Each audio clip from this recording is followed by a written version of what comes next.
আমরা তো এখানকার না? জি, আমি এখানকার। আপনার বাড়ি কোন জায়গায়? এই জন্য আমার বাজার।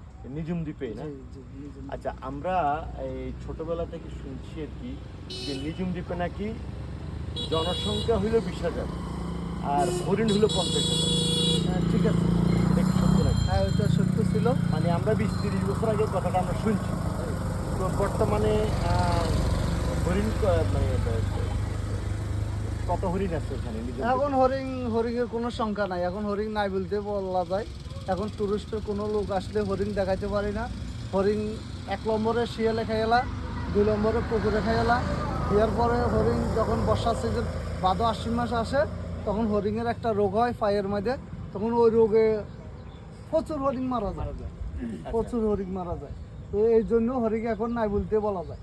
তো হরিণ যে মারা যায় মানে সরকারিভাবে এটার জন্য কোনো ব্যবস্থা গ্রহণ করে এটা না? সরকারি লোকজন আছে, সরকারি লোকজন হেরা তো দেখতেছে, হেরা তো এগুলোর কোনো রিপোর্ট দিতেছে না। আচ্ছা আচ্ছা।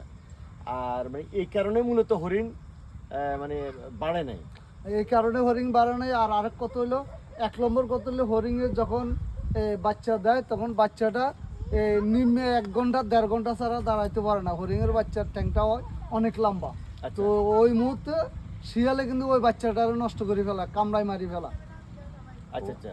ওই মারার কারণে তখন আর হরিণ বাড়তেছে না, হরিণটা দিন দিন কমে যেতেছে। মানে দিন দিন কমে যেতেছে, মানে বর্তমানে কত হরিণ আছে? কত এখন 1-1.5 হরিণ থাকতে পারে। 1-1.5 হরিণ, মানে যেখানে ছিল 50,000 হরিণ সেখানে এখন মাত্র 1-1.5 হরিণ। জি, বিষয়টা তো আসলে হরিণ নাই বললেই চলে। মানে এটা কি সরকারি অব্যবস্থাপনার কারণেই মূলত হ্যাঁ, সরকারি অবস্থার এই হরিণের সংখ্যা দিন দিন কমে যাচ্ছে? জি, আচ্ছা আচ্ছা। শিয়ালের সংখ্যা বাড়ে যাচ্ছে। মানে শিয়ালের সংখ্যা বাড়ে বাড়ে এটার জন্য সরকারি কোনো উদ্যোগ আছে কিনা, মানে শিয়াল নিধনের কোনো উদ্যোগ আছে কিনা, বা যাতে কোনো হরিণকে নষ্ট করতে না পারে ওই ধরনের কোনো ব্যবস্থা আছে? অবশ্যই আছে, অবশ্যই। শিয়াল যখন আপনার মেরে ফেলবে তখন হরিণ আশ্রয় বাইরে যাবে। না না, মানে সরকারিভাবে যে শিয়াল যাতে মারতে না পারে, মেরে ফেলতে না পারে, হরিণের বাচ্চা নষ্ট করতে না পারে, এর জন্য কি সরকারি কোনো উদ্যোগ আছে কিনা? উদ্যোগ আছে আপনার হরিণের জন্য। যদি সরকারিভাবে যদি ঘিরাও করা হয়, যেমন পালকির চর, হ্যাঁ। পালকির চর যদি ঘিরাও করে ওইখানে মনে করেন পাতা টাতা কাটি দেয়, তাহলে মনে করেন এই 1-150 হরিণ ওইখানে ঢুকে গেলে হেরোর গেট লাগাই দিব, আর এগুলো বাড়িতে পারবে না, ওইগুলো ওইখানেই থাকবে। এভাবে তাহলে আবার সে আগের মতো অবস্থায় পূর্বাবস্থা ফিরে হ্যাঁ, আসবে। আবার পূর্ব অবস্থা আসে যাবে। ও, 5 বছর বাদে হরিণ ওইখানে আর যে ঘিরাও করবে ওই ঘিরের ভিতরে তো আড়াইতেই পারবে না। বুঝছি বুঝছি। ও, আচ্ছা ঠিক আছে, ঠিক আছে, ধন্যবাদ। আসসালামু আলাইকুম।